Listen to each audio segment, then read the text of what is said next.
رمل بیٹی دروازہ بند کر لو، میں یہ بجلی کا بل جمع کروا کر آؤں۔ آمنہ جاتے جاتے تاکید کی تھی۔ صبح سے شام ہونے کو آئی مگر آمنہ نہ لوٹی۔ اسے تشویش ہونے لگی تھی، برے برے وہم اسے ستانے لگے تھے۔ تقریباً رات 8 بجے کے قریب کسی نے بڑی زور سے دروازہ کھٹکھٹایا تو اس کی جان میں جان آئی۔ آج تو اماں سے خوب لڑوں گی، بھلا اتنی دیر بھی کوئی لگاتا ہے۔ وہ بڑبڑاتی ہوئی دروازے تک گئی تو دروازہ کھول دیا نہیں۔ وہ چیخ مار کر پیچھے ہٹی۔ کچھ لوگ خون میں لت پت آمنہ کی لاش اٹھا کر لا رہے تھے۔ وہ بھی حادثے کا شکار ہو گئی تھی۔ اماں تم مجھے اس طرح چھوڑ کر نہیں جا سکتی۔ اماں اٹھو، مجھے کس کے سہارے چھوڑ کے جا رہی ہو؟ میں بھی آپ کے ساتھ چلوں گی۔ اماں آنکھیں کھولو۔ وہ آمنہ کے سرد وجود کو جھنجھوڑتے ہوئے دیوانوں کی تلاش چلا رہی تھی۔ سوئم کے بعد اس کی ساس ماں پارہ بیگم اسے اپنے ساتھ اپنے گھر لے آئی تھی۔ وہاں کا ماحول خاصا عجیب تھا۔ سارا دن عجیب عجیب کے لوگ آتے جاتے رہتے تھے۔ کامران کو گویا کھلی چھوٹ ملی ہوئی تھی۔ وہ رمل کے ساتھ خاصی بے تکلف گفتگو کرتا، اسے اس ماحول سے الجھن ہونے لگی تھی۔ ماں پارہ بیگم جلد از جلد نکاح کرنا چاہ رہی تھی مگر رمل کا کہنا تھا کہ کم از کم اماں کے 40ویں تک وہ شادی نہیں کر سکتی۔ بس پارو بیگم، اب مجھ سے مزید صبر نہیں ہوتا۔ کامران کی آواز اس کے کانوں سے ٹکرائی تھی۔ وہ غیر ارادی طور پر رک کر ان کی گفتگو سننے لگی تھی۔ ارے وہ کہیں بھاگی تو نہیں جا رہی؟ اب تو اسے ساری زندگی یہیں رہنا ہے۔ بس میں مزید انتظار نہیں کر سکتا۔ وہ لڑکی میرے ضبط کا امتحان بن گئی ہے۔ میں چاہتا ہوں کہ کسی اور سے پہلے وہ میری مسرت کا سامان بنے۔ اس کا لہجہ انتہائی گھٹیا تھا۔ دیکھو کامی، لڑکی شریف خاندان سے ہے، ذرا دیر سے قابو میں آئے گی۔ تم چند روز تک نکاح کا بندوبست کرو۔ رمل کاٹو تو لہو نہیں والا حال ہو گیا تھا۔ اف، میں کن لوگوں کے چنگل میں پھنس گئی ہوں۔ سارا دن خدا سے فریاد کرتے ہوئے گزرا۔ اسی روز رات کو ماں پارہ بیگم کو کہیں جانا پڑ گیا تو اپنے کمرے میں تھی جب ایک جھٹکے سے دروازے کو ٹھوکر مار کے کامران اندر آیا تھا۔ یہ کیا بدتمیزی ہے؟ کسی کے کمرے میں آنے سے پہلے نوک کیا جاتا ہے؟ یہ بدتمیزی نہیں ہے، محبت ہے جانم، محبت۔ اس کے اس گھٹیا طرز تخاطب پر وہ سلک کر رہ گئی تھی۔ دفعہ ہو جاؤ یہاں سے، وہ پوری قوت سے دھاڑی تھی۔ نہ آج نہیں، آج تو ملن کی رات ہے۔ وہ اس کی طرف بڑھا تھا، شاید وہ نشے میں تھا۔ رمل کو اب کائی آنے لگی تھی۔ میں کہتی ہوں میرے قریب مت آنا۔ وہ سہم کر پیچھے ہٹی تھی۔ بجلی زور سے کڑکی تھی اور تیزی سے ہوا سے کھڑکی کے دونوں پٹ زور سے ٹکرائے تھے۔ کامران اس کی طرف بڑھ رہا تھا۔ اس نے رمل کا دوپٹہ پکڑ لیا۔ وہ چیخ مار کر پیچھے ہٹی، اسے زوردار دھکا دیا۔ کامران اس کے ہاتھ صرف اس کا دوپٹہ آ گیا تھا اور وہ باہر نکل گئی تھی۔ طوفانی بارش ہو رہی تھی مگر وہ اندھا دھند باہر بھاگے چلی جا رہی تھی۔ جبھی وہ گاڑی سے ٹکرا کر ہوش و حواس سے بیگانہ ہو گئی۔ چلو بہن، لاہور اسٹیشن آ گیا ہے۔ ساتھ والی خاتون کے کہنے پر وہ سوچوں کے گرداب سے باہر نکلی۔ پلیٹ فارم پر انسانوں کا ایک سمندر ٹھاٹھے مار رہا تھا۔ اسے اپنے رشتے کی آنٹی کا پتہ تھا۔ اپنی وفات سے چند روز قبل جانے کی اماں نے اسے ان کے بارے میں بتایا تھا۔ شاید انہیں آنے والے وقت کی آہٹ میں سنائی دے رہی تھی۔ اماں کو یاد کر کے اس کی آنکھیں دھندلا سی گئی تھی۔ سحر چھوٹے بھائی کو گئی کتنے دن ہو گئے ہیں؟ امروز کے پوچھنے پر وہ فوراً بولی تھی 9 دن۔ اس بار کچھ زیادہ ہی لیٹ نہیں ہو گئے چھوٹے بھائی؟ ہو سکتا ہے بزنس کا کوئی اور کام نکل آیا ہو۔ کس کا کام نکل آیا ہو؟ اسی لمحے وہ دھمکا تھا چھوٹے بھائی۔ وہ دونوں چیختی ہوئی اس کی طرف دوڑی تھی۔ اللہ رے، یہ بےتابیاں! چھوٹے بھائی کی قدر تو ان 9 دنوں میں معلوم ہو گئی تھی۔ وہ ان دونوں کو اپنے بازو کے حلقے میں لیتے ہوئے بولا تھا چھوٹے بھائی، بڑے خراب ہیں آپ۔ سحر نے لاڈ سے اس کے شانے پر سر رکھا تھا۔ یہ شمروز کہاں ہے؟ اس نے پوچھا ہی تھا کہ جب اس کی نظر سامنے کھڑی شمروز پر پڑی تھی۔ لو محترمہ وہاں کھڑی ہیں، تمہارا کیا حال ہے شمروز؟ وہ اس کی چٹیا مروڑتے ہوئے پوچھنے لگا تھا۔ ادرش چھوڑو، بہت بدتمیز ہو تم۔ وہ چھپ گئی تھی۔ ادرش کو دیکھتے اس کے من کی گھنٹیاں بجنے لگتی تھی کیونکہ میں نے اپنی تمیز تمہیں جو ادار دے رکھی تھی۔ وہ کہکا لگاتے ہوئے بولا تھا۔ اسی لمحے فہیم ربانی اندر داخل ہوئے تھے۔ السلام علیکم، جیتے رہو۔ ادرش اب انہیں اس نئی ڈیل کے بارے میں بتانے لگا تھا جس کے سلسلے میں وہ کراچی گیا تھا۔ سحر، امروز اور شمروز وہاں سے اٹھ کر چلی گئی تھی کیونکہ اب وہاں خالصاً کاروباری گفتگو ہو رہی تھی۔ سحر، یہ بریا کہاں ہے؟ شمروز نے پوچھا تھا۔ وہ امی کے ساتھ بازار گئی ہے۔ تم کبھی اپنے کمرے سے باہر نکلو تو پتہ چلے۔ امروز کے کہنے پر شمروز چڑ گئی تھی۔ اس کی عادت تھی، ذرا اس بات پر چڑ جاتی تھی۔ بریا سحر کی بڑی بہن تھی۔ عنقریب اس کی شادی شمروز اور امروز کے بھائی ادیم سے ہونے والی تھی۔ ربانی ویلا سفید اور سرخ پتھر سے بنا ہوا جدید طرز کا بنگلہ تھا جس کی بیرونی دیواروں کو ہری بیلوں نے ڈھانپ رکھا تھا۔ نیم ربانی اور فہیم ربانی 2 ہی بھائی تھے۔ نیم ربانی بڑے تھے۔ ان کی بیگم سائقہ اس کی فرسٹ کزن تھیں۔ ان کی اولاد میں بالترتیب عارش، ادرش، بریا اور سحر تھی۔ عارش کی شادی اپنی خالہ زاد آسمہ سے ہوئی تھی۔ فہیم ربانی کی اولاد میں ادیم، شمروز اور امروز تھی۔ خدا نے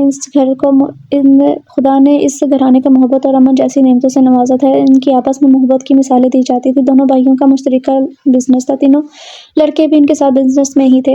سحر، امروز اور انم تینوں کلاس فیلوز تھیں۔ انم کا گھر بھی قریب ہی تھا۔ ان تینوں کو شیطان کی ٹولی کہا جاتا تھا جبکہ آسمہ بھابی نے انہیں